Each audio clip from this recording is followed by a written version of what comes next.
Hi, this is Maria, and you're listening to Corky Girl Explains.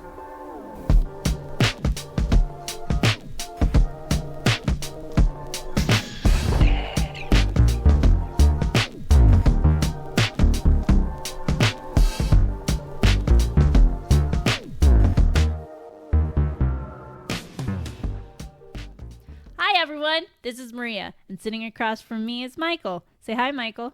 Hi. How are you today? Not bad. How are you? I'm good. Are you excited? Yep.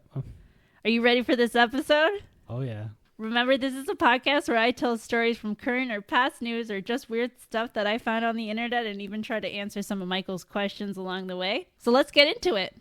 So for this episode 3, I was planning on doing an entire episode of just Corky stories about Canada. Okay. Some like weird facts. But then I found this story and it's pretty long and there's a lot of information. So I thought I'd just do this story for this episode.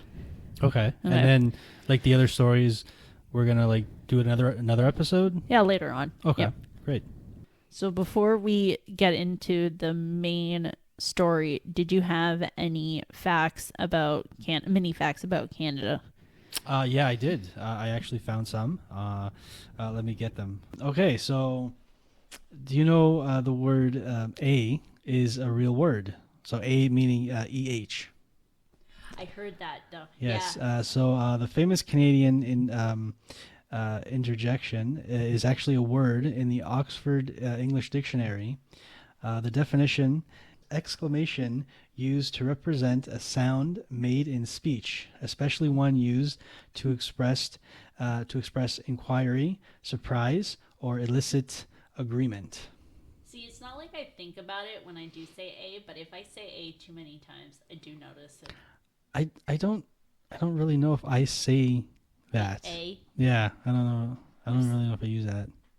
There's been occasions. Yeah. All right. Anything else? Yes. So the next one here is Superman was co-created by a Canadian. No. Yes. So Superman may be known as the great Canadian. He might be known as the great American hero, but his origins lie in the Great White North. Canadian comic book artist Joel Shuster created the famous DC comic character with writer Jerry Segal in the 1930s, while the pair were still in high school. The pair eventually sold their comic strip to Detective Comics Inc., which later became DC Comics. And do you know how much they sold it for? How much? Now, this was in the 1930s. So they sold their idea for Superman for $130. That's the same thing that happened with Tim Hortons. Tim Hortons, the widow. Yeah. She sold it for like $1 million. Yeah. Like, you imagine now. It's crazy, but yeah. That being said, like, once she sold it, the company that took over made it like so many, like, they made it bigger than what she would have ended up doing with it. But like, still, like, that $130. Yeah, $130 USD. Oy, oy, oy. So next one here is over 20% of Canada's population is foreign born. According to Statistics Canada, nearly 7 million Canadians were born in a different country. For context, Canada's population was 37.06 million as of 2018. This makes Canada the most diverse country among the G8 nations. Woot, woot. The majority of Canada's foreign-born population live in Ontario, British Columbia, Quebec, and Alberta. That makes sense. Yeah. Well, And then I have one fact here about maple syrup. Oh. Well, Canada produces most of the world's maple syrup. So it says here, the province of Quebec alone is responsible for 70% of the world's maple syrup output. The United States is next is the next largest producer, while Japan and South Korea have smaller operations of their own. The next one is Canada has the world's smallest jail. Wait, what? Yeah, apparently we have the world's smallest jail. It's in Rodney, Ontario. It's only 24.3 square meters, so that's 270 square feet. What? Yeah. I also have a bit of a list of items that you can only buy in Canada. Okay, Should we do that now or should we do that later? let's do that later. All right. Let's end on a positive. Yes, 'Cause- because this is something to talk about. Yes. So when you think of Canada, what pops into your head? When I think of Canada, Yeah. you get more multicultural. Maple syrup, Canadian maple syrup. We're known to be polite. What other Canadian? Tim Hortons. Tim Hortons coffee, is Canadian. So guess what? What? This story that I am going to say today Okay. is Tim Hortons. Really? Like the history, like the Tim Hortons, the history of The Tim Hortons. history of Tim Hortons. Yeah. Wow. Okay. So this is the history of Tim Hortons. The person, I'm assuming the person and the franchise. Yes. Okay. So in the beginning, Tim Hortons is a Canadian restaurant chain known for coffee, donuts, and connection to Canadian national identity. Its namesake, Toronto Maple Leaf defenseman Tim Hortons, founded the business with Montreal businessman Jim Charade. In the spring of 1963, Tim Hortons met businessman Jim Charade. Charade had just left his job as a manager at a donut plant to open a store called Do Nut in a strip mall at Lawrence and Wharton Avenue. The store was 2 doors from a barbershop where Tim Hortons had just had his signature brush cut. Hortons had a long-standing interest in getting into the restaurant business with retirement from the game in mind. In 1963, Charade and Hortons formed the company Tim and Jim Limited.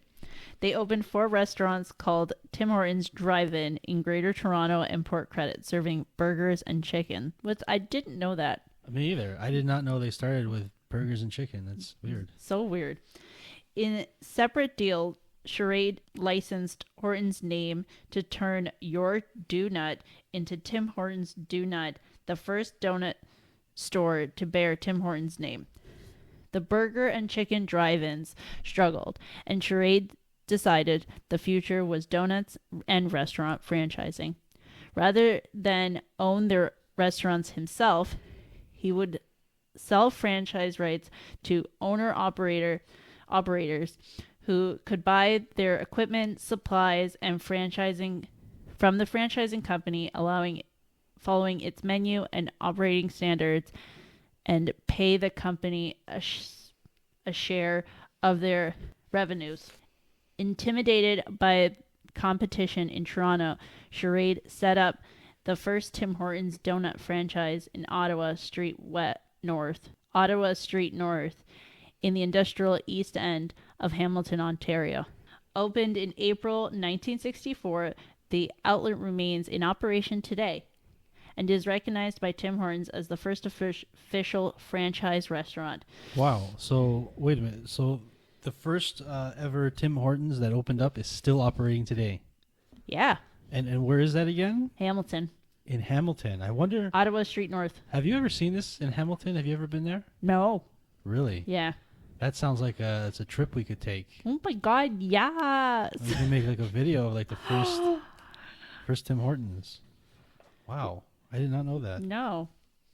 The franchisee of the first Tim Hortons was Spencer Brown, a 21-year-old bank clerk from Toronto, although the restaurant was immediate hit with shift workers at nearby steel plants as much for the caffeine the coffee provided As for its donuts, Brown and Charade quickly fell out. Brown left and went to be a successful hotel operator. Charade found another franchisee, but he too was short-lived. Meanwhile, a desperate Charade was moving money from Tim and Jim Limited to his struggling donut company without Horton's knowledge. To resolve the problem in the 27th of January 1965, Horton became an equal partner in Charade's donut business, which was incorporated as Tim Donut Limited.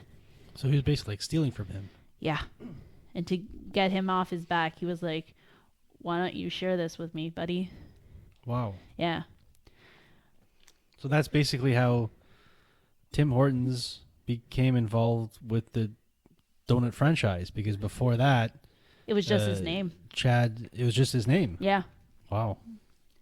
The third franchisee at the troubled Hamilton franchise was a Hamilton police officer named Ron Joyce, who lived nearby. Joyce had been running the Dairy Queen on the side and was looking to expand his restaurant interests. When Dairy Queen wouldn't approve his plans to open another outlet near Bront, he gambled on becoming the next franchisee for a donut shop in February 1965. More turbulence followed. Joyce and Charade sparred, and for a time, Joyce left the company completely. Joyce would recall driving to Peterborough, Ontario, to meet Hortons while the Maple Leafs were at training camp for the 1966-67 season. Hortons wanted him back, but Joyce would only agree to return if he was made an equal partner of Horton in the franchising company. Charade had departed, and his former half of Tim Donut was now owned by Horton's wife, Lori. Horton agreed to Joyce's conditions, and Joyce bought Lori's half of $12,000 to become Tim's new partner in Tim Donut in December 1966. Charade moved on to work with other franchising operations, but he and Hortons became friends despite the controversy. In 1970, he returned to work on franchising for Hortons and Joyce for about 9 months, and then again in the mid-1990s for Joyce. Horton and Joyce slowly expanded their franchise chains, and by 1967 had 3 outlets in Hamilton and 1 in Waterloo. Joyce had left policing to devote himself to their restaurant business. Although Horton was still playing professional hockey, he was far more than the name on the restaurant signs. Horton was especially involved in the real estate side, scouting, and choosing locations, but he was interested in all aspects of the restaurant business, and even helped to build at least one of the earlier outlets in Hamilton in Westdale. While many NHL players struggled to establish a life outside of hockey, Hortons was in the rare position of having a growing business waiting for him. Ironically, Hortons could not bring himself to leave the game, teammates were forced to abandon because of declining skill and injury. As Horton aged, he could still play in a high level as a stay-at-home rather than defenseman, and could also serve as a mentor to the younger players. His experience was especially valued as the NHL began extending and the rival league appeared, the World Hockey Association. Players' salaries rapidly grew as a result. Hortons, who had been paid a $12,000 salary as a Maple Leaf in 1960-61, was soon making over 12 times the amount as his career took him to the Pittsburgh Penguins, the New York Rangers, and finally the Buffalo Sabres. Every summer, Hortons could routinely announce that he was not returning to play, but he could never say no to the money. but he could never say no to the money when the struggling restaurant business needed cash. He arranged for the NHL salary to be paid to the company, with half the money going to Joyce as salary so his partner could run the business while he continued to play. Warning, this is when it gets sad. Really? Yeah. Okay. In the 1973-1974 season, his old coach lured Hortons back to the Buffalo Sabres with a $150,000 salary and a sports car. So he didn't, as an added bonus. So he didn't say no. Okay. So you gave him more money and a sports car. Oh yeah. Oh, Hortons, while Hortons was driving himself back to Buffalo after a game against the Maple Leafs, he lost control of the car in a high-speed single vehicle crash in St. Catharines in the early hours of February 21st, 1974. So that's how he died? That's how he died. Wow, I never knew that about Tim Hortons. Yeah. An autopsy revealed he had been drinking. Hortons had struggled with alcohol in the past and had sought counseling. Teammates in Buffalo recalled that the binging for which he was once known for was behind him. His father had died a few weeks before the crash, and the loss might have affected him more than people knew. Hortons had just turned 44. Wow, 44. That is young. Yeah. Wow. Horton's death threatened the future of his namesake restaurant chain.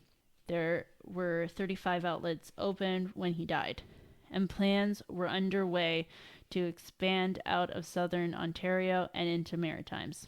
At the time, donut shops were considered a fringe part of restaurant franchise landscapes, which was more about hamburgers, chicken, and ice cream. But the chain had already begun to change the tastes of Canadian consumers by popularizing coffee, which became more of a signature product for Tim Hortons than baked goods. A shared trust triggered by Hortons' death meant that Joyce became a majority owner with 55.5% of the shares. The other 49.5% was held by Horton's widow, Lori, with whom he had 4 daughters. The new partnership was unworkable. Lori had never been involved in a day-to-day business, and when Tim died, she had been struggling with addiction to amphetamine prescription for weight loss, as well as with alcohol. In 1975, Joyce proposed to buy her out. An evaluation placed the worth of Lori's share at $850,000. Joyce offered her $1 million and a company car, a Cadillac. Lori accepted, and Joyce became the sole owner of the company. In 1987, a clean and sober Lori Hortons sued both Joyce and the lawyer who had represented her in the 1975 sale, claiming that she had been mentally incompetent at the time. She wanted her half of the company back, or $10 million. The suit failed in 1993, as did the appeal. The chain by then had approached 1,000 restaurants. Lori launched another suit in 1995, claiming a poster of restaurants titled The Legend, bearing Tim Hortons' likeness, infringed copyrights she held on a photograph. The posters were used to promote the non-profit Tim Horton Camp for underprivileged children. The first camp near Parry Sound, Ontario, had been opened after Tim Horton's death. Lori felt that first camp was a tribute to her husband. The additional ones, she alleged, served to promote the restaurant's chain. That suit also failed in 1997, but before the poster photo shoot had run its course, the company and its franchisees removed the poster from the restaurant. At this point, many Tim Hortons customers had not grown up watching the restaurant's namesake play, meaning his face was less and less recognizable. The chain's signage had also had been changed from Tim Hortons apostrophe S to the polarized Tim Hortons with no apostrophe, just the S. The change was made in order to be standard across the chain. The change was made in order to be standard across the chain while satisfying requirements of Quebec's Language Law Bill 101 in 1977. For commercial signage, Tim Hortons without an apostrophe for many customers had about as much connection to a human being as McDonald's. In 1995, John Joyce sold the company to merge with the American fast food chain Wendy's. Head office remained in Oakville, Ontario, but the company was registered in Delaware. The Wendy's ownership allowed Tim Hortons to more aggressively pursue expansion opportunities in northeastern United States as it continued to grow in Canada. Joyce remained with the company until he retired in 2001. So Tim Hortons was sold to basically Wendy's. Yeah. Okay, because I know there's a lot of places where Wendy's and Tim Hortons are in the same location, same building. You can literally walk across from one end to the other. So, but does Wendy's still own Tim Hortons? Oh no, get this. Yeah. I have more information. Okay. All right. After the 2000 and 2001 recession, in which several of the domestic coffee and donut competitions failed or faltered, Tim Hortons became the largest fast food chain in Canada. It had expanded into lunch meals and surpassed McDonald's in sales in Canada in 2002. The restaurant was too successful even for Wendy's shareholders, who felt the true value of the chain was being suppressed within the company, whose hamburgers outlets were struggling. They felt that as a separate public company, Tim Hortons shares would be worth a whole lot more. Bowing to shareholders' pressure, Wendy's devised its Tim Hortons ownership in 2006 by distributing shares to existing Wendy's shareholders and offering further shares to the public on the New York and Toronto exchange.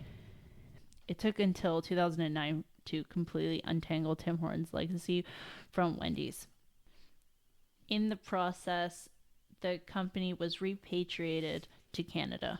So they basically they separated the companies because Tim Hortons was too successful? And Wendy's was struggling, yeah. Wow. Okay. But it's still owned by the same, mother company or whatever you want to call it. No. No? They were sold the shares. They got rid of it. Oh. Yeah. So, Canada's then Prime Minister, Stephen Harper, held a press conference at the Oakville headquarters in the 23rd September 2009 to celebrate the franchise chain return, which he attributed to his government's reducing in corporation tax rates. Critics charged that the Prime Minister's skipping a meeting at the United Nations to make the appearance that his absence may have factored in Canadians' failure to secure a seat in the Security Council. Really? Yeah. So that's why Canada's not on the not a permanent member on the Security Council? Yeah. Wow, that's what it sounds like. In 2009, Tim Hortons surpassed 3,000 outlets in Canada, which include 300 with 600 in the United States. In 2010, its outlets served 9 of 10 cups of coffee sold in Canadian restaurants. The company was running out of domestic extension opportunities. Its annual roll up the rim contest also was becoming extremely expensive as it competed with increasing competition from McDonald's, which made the formidable commitment to the coffee market with its McCafe concept. Tim Hortons also had to weather a consumer scandal when it abandoned scratch baking in outlets to favor of centralizing pair baking that involved delivering frozen, partly baked goods to outlets for finishing in conventional microwave ovens. A suit by the Canadian franchisee over the proposing negative impact in the par baking switch was dismissed in 2012. A partnership with Cold Stone Creamery to place ice cream in outlets was a failure, and ice cream service was pulled from Canadian stores in 2014. I don't even remember Tim Hortons ever having ice cream. Do you? No. Wow. If they did, I would have ate it. Yeah. That would have, like, I get it. Sometimes, like, new things that they change, people are like, no, I don't like it. But, like, ice cream? How can you say no to ice cream? I don't even remember ice cream as like a limited time option. No. At Tim Hortons. Maybe it was like only certain outlets, except I don't know. I just kind of bummed I missed out on that. Yeah. The United States continued to be chain's greatest hope in growth, but American consumers lacked the patriotic attachment to the brand enjoyed by Canada, and had their own loyalties to American brands like Dunkin' Donuts. Yeah, apparently like Dunkin' Donuts is like the Tim Hortons of America. It's huge there. I think it's all about how they brand it. Like they say, America runs on Dunkin'. It's very patriotic. I do like that phrase very though. Patriotic. It's very catchy. I think Tim Hortons has to find a way to make it more like Americanized. They need to be more gimmicky, I guess. Come on, Timmys. New England expansion, which include the purchase of the regional chain Bees Eaten in 2004, was a notable setback, as Tim Hortons was forced to close 49 outlets as well as 18 service station kiosks by 2010. For all its challenges, Tim Hortons remained a premium franchise restaurant chain, heralded as one of Canadians' most respected brands. That attracted the attention of a Brazilian private equity firm, 3G Capital, which owned Burger King. In October 2014, Canadians' Federal Competition Bureau approved 3G Capital's takeover. The ownership change resulted in job losses and initial 350 employees, or about 15% of the company's workforce, were cut. But 3G also brought in enhanced commitment to diversifying the menu while renewing the push for American expansion. The sale of the national consumer icon to a Brazilian firm seemed to have no effect on Canadian enthusiasm for the brand as a touchstone of national identity. Wow. So I never realized that a Brazilian company now owns Tim Hortons. Yeah, I always thought that Wendy's still owned it. Yeah, me too. Yeah. And I didn't realize that there's so many restaurants in the States. It said what, 600 locations in 2009? Yeah. You said? I didn't realize that there was that many, because every time I go to the States, I never see Tim Hortons anywhere. No, and I have cousins from the States that are really, like, they're intense about Dunkin' Donuts. But when they come here, their youngest daughter is obsessed with iced coffees. So when she comes here, she always wants an iced coffee. Yeah. But apparently they found one in the States. And when she tried it, it was like, it wasn't the greatest. Really? It tasted, apparently it tastes like burnt coffee. So, like, I don't know if, like, either they need to train their employees better, or if it's just the employees are, like, sabotaging Tim Hortons coffee. But Wow. yeah, no, I kind of, like, totally would want to, like, go there and test it out myself. Yeah, if I saw Tim Hortons, I would definitely want to stop there and see how it is. Yeah, apparently the one in like England has, like, different stuff on the menu too that you can't even get here. Yeah, so I want to see if, like, the States has something, like, just specifically that only the States has. Oh, probably. Yeah. It's like that with, like, every other chain. Yeah. Yeah. So you mentioned you had one more fact left. Well, yes. I mean, so the last one is a list of items that you can only buy in Canada and not in, like, the States, or only available in Canada. So this is from narcity.com. And I didn't take the full list, but I did get quite a few. So number one on the list is bagged milk. So, yeah, bagged milk is not available in the States. My cousins in the States, when they come here, they have to. They're like, oh my God, it's still here. Yeah. Yeah. Next one on the list is Lay's ketchup chips. It's only sold in Canada. See, that's okay. See, next is this is beaver tails. It's just pancake batter. The Americans are missing out. That is beaver tails are amazing, especially when you add the toppings. Yes, Nutella and like even just Nutella, pecans, and like bananas. Did I tell you the last time I had a beaver tail? I waited in line for over 40 minutes. Really? To grab one. Yeah, it was quite a line. Yeah, beaver tails, but you can't always get them everywhere. Like when I had mine, it was at Niagara Falls.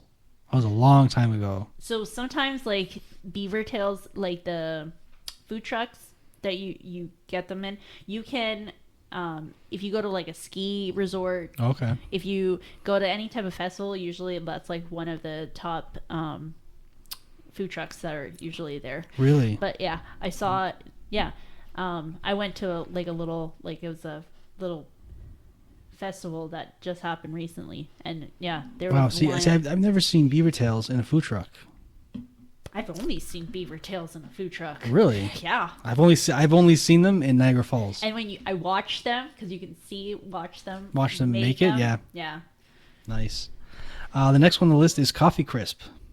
It's only available in Canada, apparently. See, that's not my go-to. No, it's chocolate not, bar, but I don't mind it. It's funny because isn't Coffee Crisp by Nestle? Yeah. So why isn't it also in the state? I don't understand. Anyway, next is Caesars. So the alcoholic drink. Wait, what? I believe the Americans they have like a different version of Caesars. Like a Bloody Mary? Like a Bloody Mary, yeah. They have Bloody Mary, but they don't have Caesars. Oh. Yeah. Next thing on the list is real maple syrup. That's another thing. When my cousins from the States come, they always have to buy the maple syrup, real stuff, yes. Yep. The next one here is something that I guess used to be available in the States, but is not anymore. The Kinder Surprise with a toy inside. So, okay, no, you go. No, Sorry. well, I heard that it's not sold in America anymore because it's a choking hazard. It is a choking hazard. However, the chocolate is still there. It just it comes with like a spoon, and the half the chocolate on the inside, if you open it, half it's hollow and the other half is like creamy chocolate, and you can scoop it. And some people, and I've seen YouTubers try it out, and it actually the chocolate tastes better apparently, which Really? is not fair. I feel like we should have an option, but I love that it's banned. Yeah. Well, yeah, because on this list is specifically Kinder Surprise with a toy inside. Yeah. Yeah. Okay. You can also get like the the ones that are like a triangle, and they almost look like Kit Kats. You can snap them. Isn't that Toblerone? No, it's not. Yeah, Toblerone is one, Yeah. but I'm talking. It's actually a Kinder. Oh, it's a Kinder. Oh, Kinder Yeah, chocolate bar. Okay. Yeah. I think I've seen Kinder chocolate bars. Yeah. Yeah. The next one on the list is Smarties. See, that's not fair. We have it. The Americans don't. I don't mind. Yeah. I will keep that. Thank you. Yeah. I don't know why something as simple as Smarties isn't available there. Yeah. Next one is Roots Clothing. Oh yeah, because it's a Canadian It's brand. a Canadian brand. Yeah. It's more obvious. Next one is I don't know if you've I'm sure you've heard of Bits and Bites. Bits and Bites. You know, it comes in the red packaging. It's like little pretzels and little look like Cheerios. Like it's like a little snack. Oh. You know, The like one in the snacks. red package. Yeah, they're in the red package. Oh. Yeah. So that's available. It's like a snack type food. The next one here is Ruffles all dressed chips. I was just gonna ask you. See, is it like why is it that all dressed chips is not available in the States, but everything else is? Yeah. So why not have and the same thing with Lay's ketchup chips? You can get all the other Lay's, just not ketchup. I don't understand why. It makes no sense. Yeah. Ketchup is probably one of my top 5. Yeah. And the next one, of course, one is Molson Canadian because it's a Canadian beer. Yeah. For some reason, they don't sell in Canada or outside Canada. Yeah. But this one here, the next one is Chaplin's Ice Cream. So it is a Canadian brand ice cream, Yeah. Chaplin's. But it's funny that they haven't expanded to outside of Canada. I'm wondering if it maybe Ben and Jerry's is like taking over turf. Because you can't buy normal sized Ben and Jerry's here. It Really? all comes in like the smallest tubs, and Yes. they cost like $6-8 bucks. It costs very expensive. Yes. Whereas, Same thing with like Haagen-Dazs. Yeah. Haagen-Dazs is either those small tubs, yeah, or you can only get it in the small tubs or the bars. yeah, Yeah. you can't get like a normal size Normal family. size tub of yeah, ice cream. Yeah. Yeah. So the last one on the list, I don't know if you remember this snack from when you were a child, Dunkaroos. Listen, they came back. However, it's a different recipe, and I'm not a fan. It doesn't taste good anymore. Really? It's not the same. Like I tried it. Yeah. I tried it, and I'm like, this does not taste the same. I can't remember when the last time was I had Dunkaroos. Oh my god. We have to actually buy it. Yes. And then we'll do like a little video on it, and we can release that little video. Yes.